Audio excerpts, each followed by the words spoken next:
Friends, supporters, and colleagues, I want to speak to you directly and from the heart. This is a shakedown. We have a new public response, a new disturbing piece of audio, and new graphic text messages. The legal battle between NFL Hall of Famer Shannon Sharpe and his sexual assault accuser definitely has intensified. As we go through these new developments, who's telling the truth about what really happened? Welcome to Sidebar, presented by Law and Crime. I'm Jesse Weber.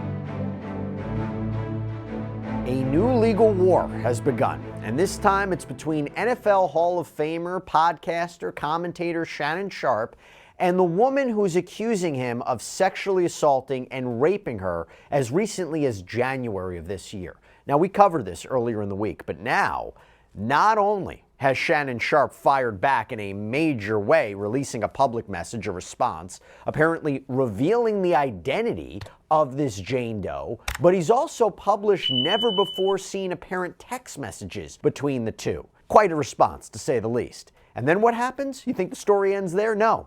She fires back by releasing an apparent audio tape between her and Shannon Sharpe. This is crossed to a whole different kind of level, and I want to get into what we're seeing right now. We're going to break it down, but first, let's take a step back. Let's learn a little bit more about the backstory, what's happening here. So, we have 56-year-old Shannon Sharpe, who has been sued by an unidentified woman. She's going by the pseudonym Jane Doe, and she is suing him for $50 million in Nevada court. She claims that after meeting Shannon Sharpe at the gym back in 2023 and beginning a consensual relationship... I've got to say, first of all, shout out to Shannon Sharpe for getting ahead of the situation here, because we've seen countless celebrities who have been late to address these allegations, and their whole careers were ruined as a result of it. With him, who, by the way, she claims is 30 years older than her, it escalated into him allegedly insisting they record their sexual activity, sometimes without her knowledge, him sharing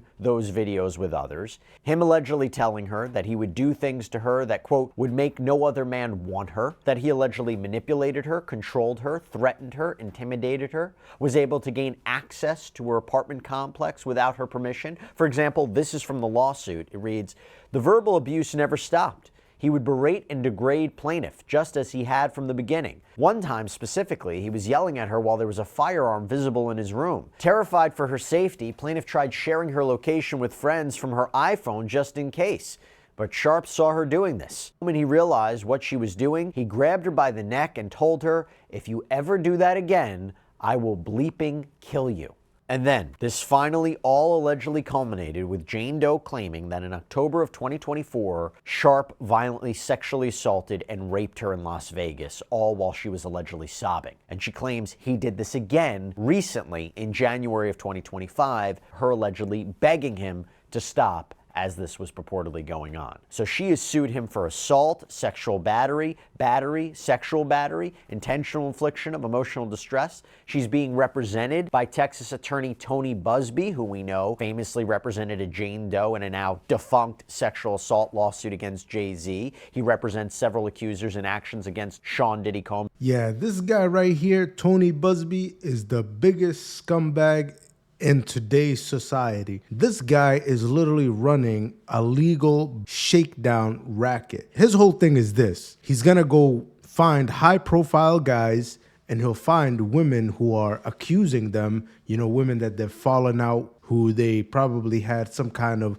consensual sexual relationship, and he'll go find those women, and he'll just go to the guys and say, "Oh, I'm representing this woman, and this is the allegations. You can settle this, or we're going to take it public, and then we're going to just ruin your reputation." And that's exactly what's happening here, where he's filing these frivolous lawsuits, throwing out all of this stuff that on its own would sound very horrendous and be very sympathetic to the victim. But when you take a deep dive into the actual meat and bones of the case, you'll come to realize that a lot of this stuff is nonsense. So this guy needs to be held accountable. Well, but as I mentioned, Shannon Sharpe has responded. This is what we want to get into. And let me tell you, did he respond? So first, we have this statement from him on his Instagram where he says that he's going to be open, transparent, defend himself because this isn't right. And he says that this whole thing is being orchestrated by Tony Busby. Tony Busby targets black men, and I believe he's going to release a 30-second clip of a sex tape that tries to make me look guilty and play into every stereotype you could possibly imagine.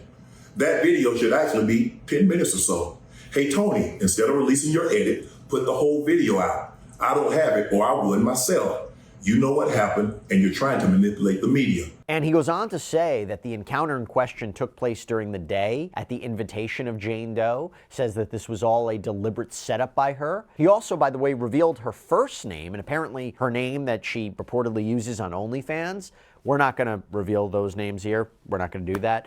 But he does go on. And that's another good thing about what Shannon Sharpe did, is that he outed the person who's accusing him of this. I don't think that anybody who's making these kind of accusations should just remain a Jane Doe. That makes no sense at all. You can just make claims, frivolous claims against people and just remain anonymous, not have your face out there, not have your name out there and just walk away with a bag. That makes absolutely no sense. In fact, let's take a look here. So this is the chick right here who's making all of these allegations. And I think it's important to put this up there because you see exactly how the person is portraying themselves online. This is not stuff that we're putting out. This is stuff that she's putting out. So let's take a look.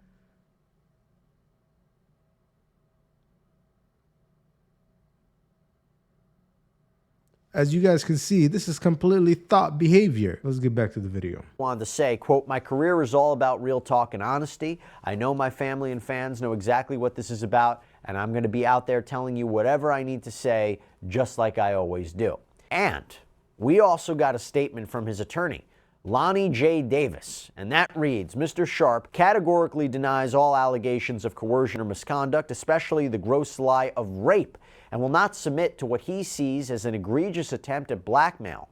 He stands firmly by the truth and is prepared to fight these false claims vigorously in court." And Davis has also commented about that apparent tape that was seemingly referenced by Sharpe, because he accuses Jane Doe of providing a, quote, secretly recorded and heavily edited video to them that purports to be a non-consensual encounter of some kind. But Davis claimed that Jane Doe, quote, has refused to provide a copy of the full unedited version of the recording to Mr. Sharpe's legal team. And then there's this. Sharpe and his legal team released all of these apparent text messages between him and this Jane Doe, reportedly 44 pages worth of communications. For example, as reported by TMZ, there's one apparent message from October 2023 where Jane Doe seemingly messages Sharpe, "I want you to put a dog collar around my neck and choke me with it while you're bleeping me." Now, the New York Post reporting on other messages allegedly from Jane Doe, like, "Tie me up and do bad things to me. I know you miss this big juicy bleep, 25K for each cheek. Tie me up like this and bleep me." Sharpe replying, "If I knew how to, I would." She then allegedly wrote back, "It's okay, I have handcuffs. We can stick to those for now." Jane Doe also allegedly writing, "I want like some hardcore BDSM action though, and feeling kind of freaky lately." And then you have this apparent message from March 14th, 2024. "I want to be abused, daddy." And then another message from last year where she apparently wrote him, "I've always wanted a black baby." And this is where I'm actually going to criticize Shannon Sharpe a bit, because I've actually, these text messages, this is just small text messages that they're taking out of a much, much bigger text exchange. And when I've read through these text messages, I keep seeing that she was actually thoughting and plotting and setting up this bread of trail crumbs to get this guy and trap him. She said multiple times that she has this breeding kink, that she wants his black baby and all of this stuff. And from what I was seeing, it was obvious to me that what I'm seeing here is that she essentially wanted a financial come up off of Shannon Sharpe. And he was just blinded apparently by whatever was going on to be able to see this. But when a woman is saying to you, "I want your black baby, you're gonna be stuck with me for life," then to just think, oh, you know what, she was out here planning all of this stuff, and then I'm just going to just suddenly dump her and just go away, and that this is just all just going to be right behind me, is very naive to be thinking. If a woman is sending you this kind of stuff, it's clear that she wants to baby trap you. So then she's not just going to disappear without some kind of payoff. So that's very naive of Shannon Sharpe. Lonnie Davis commented that, quote, "The evidence paints a clear picture. This was a consensual adult relationship that included role-playing, sexual language, and fantasy scenarios. So what happens then? Again, this is not the end of the story. Jane Doe ends up releasing an audio tape seemingly between her and Sharpe. And I'm going to explain part of what is heard on this tape. We can't play it for legal reasons, but here is part of the exchange, and this part is key. Anything I say, you're just gonna like get mad at, and you're just gonna hang up on me. So I feel like I'm not gonna hang up on you. Here's what it is. what? What does that even mean? Nothing, Gabby. You want to be a dick to me now, so. I don't want to be. Don't manipulate me. Oh, Lord have mercy. If you say that one more time, I'm gonna choke out of you when I see you.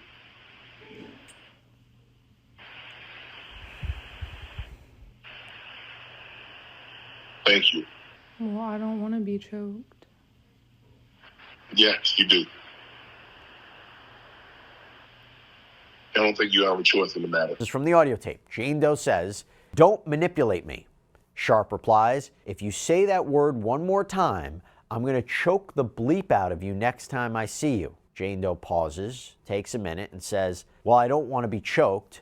And Sharpe replies, "Yes, you do.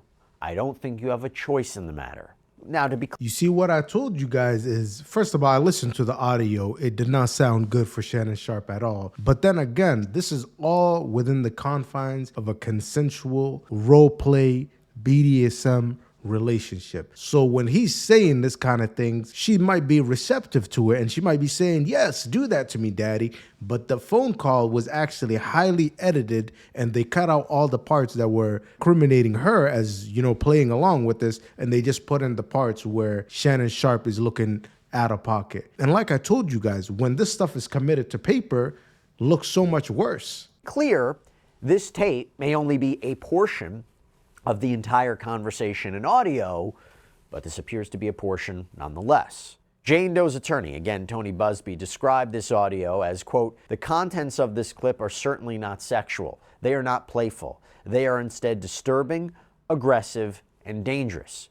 This audio paints a very clear picture of how Sharpe treated Jane Doe, leading her to escape from him by leaving Nevada and blocking all." The damage is now done. All of these text messages that have been put out by Shannon Sharpe definitely do not make him look in a good light. The reputational damage is already done, and that's exactly what this guy Busby is counting on, that he's going to somehow extort you, and if you don't comply with the extortion, then you're risking your public reputation. And all of these text messages were showing things about Shannon Sharpe, that apparently he likes to get his groceries ate, all of that. Now, this is not just going to somehow disappear from the public consciousness. Contact with him.